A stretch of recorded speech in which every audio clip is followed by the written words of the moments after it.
Alors, je m'appelle Hélène, je suis étudiante en master de didactique des langues, c'est pour devenir professeur de français langue étrangère, donc enseigner le français à des personnes qui ne le parlent pas encore. Et je viens de terminer un stage de 5 mois à tout court. Je cherchais un stage dans le cadre de ma formation à Paris Descartes. Et le contexte actuel fait qu'il était compliqué de partir à l'étranger. Et donc j'ai fait le choix de rester à Paris et de chercher des associations qui permettaient l'enseignement du FLE à un public migrant ou immigré, en tout cas étranger, désireux d'apprendre le français. Et c'est une amie qui est avec moi dans le master qui m'a parlé de cette association en me disant qu'ils recrutaient. Donc j'ai postulé en candidature spontanée et j'ai été acceptée en stage chez eux. Mes premiers cours étaient assez impressionnants parce que je suis une personne assez timide. Donc l'avantage, c'est qu'on a pu, avec ma camarade de classe avec qui j'ai trouvé ce stage, en premier lieu observer des cours, voir comment ça se passait, comment était enseigné le français au sein de cette association. Et ensuite, on a eu la chance de pouvoir dispenser nos premiers cours en binôme. Malgré ça, c'était quand même assez impressionnant au début. Parce qu'on est en face de 20-25 élèves qu'on ne connaît pas encore, qu'on va apprendre à découvrir. Donc un peu impressionné, mais c'est très vite parti. Au bout de 5-10 minutes, on commence à se sentir un peu plus à l'aise, on commence à se connaître un petit peu, on apprend les prénoms, il y a des sourires qui rassurent aussi beaucoup, parce que les élèves sont toujours bienveillants. Le cours type, il va dépendre de la personnalité du professeur. Il va dépendre de notre façon de percevoir le mode d'enseignement. Personnellement, je commence systématiquement par ce qu'on va appeler une sensibilisation. Donc j'ai recours à des documents authentiques, donc des articles de presse, des extraits de radio, des vidéos que je vais trouver sur YouTube. Ça dépendra du thème que j'ai envie d'aborder avec mes apprenants.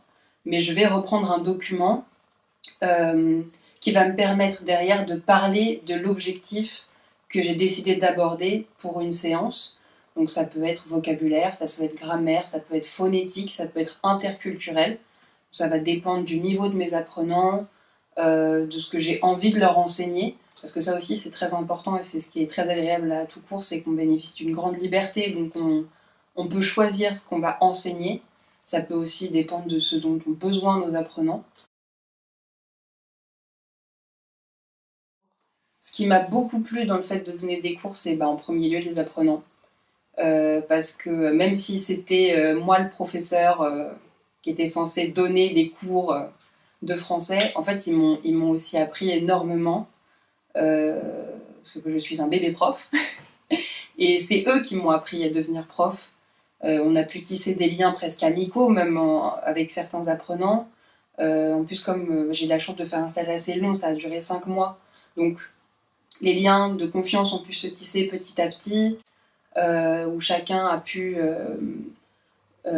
comment dire, s'exprimer davantage, parce que c'est comme c'est plus long, on a pu davantage apprendre à se connaître, à discuter de plusieurs sujets différents ensemble. Ça, c'est quelque chose qui m'a énormément plu dans le fait de donner des cours. Même parfois, j'ai des apprenants qui m'ont appris des choses sur le français que moi-même j'ignorais. Donc ça, c'est génial parce que j'apprends aussi ma langue d'un autre point de vue. Ça, j'ai adoré. Le français est une langue extrêmement riche, extrêmement intéressante, mais je la trouve encore plus passionnante quand c'est le point de vue de quelqu'un qui l'apprend en langue seconde. Ça, c'est quelque chose que j'ai beaucoup, beaucoup aimé. Alors, cette expérience, ça m'a apporté de la confiance en moi beaucoup, parce que je suis quelqu'un d'assez timide. Euh, Et au bout de plusieurs heures de cours dispensés avec les apprenants au sein de l'association, on gagne confiance. Et puis en second lieu, ce que je retiens aussi beaucoup, c'est les échanges et les rencontres qu'on fait dans le milieu associatif et que j'ai pu faire au sein de cet asso, avec les bénévoles, avec les stagiaires, avec les personnes qui travaillent au sein de l'association, qui ont été des belles rencontres et avec des personnes avec qui j'ai beaucoup appris. J'ai beaucoup appris au sein de cet asso. J'ai rencontré des personnes qui ont pu me rassurer, m'apprendre, m'expliquer comment ça marchait, me déstresser quand j'étais un peu dans le doute par rapport à ma capacité à enseigner quelque chose et qui ont été très présentes pour m'aiguiller.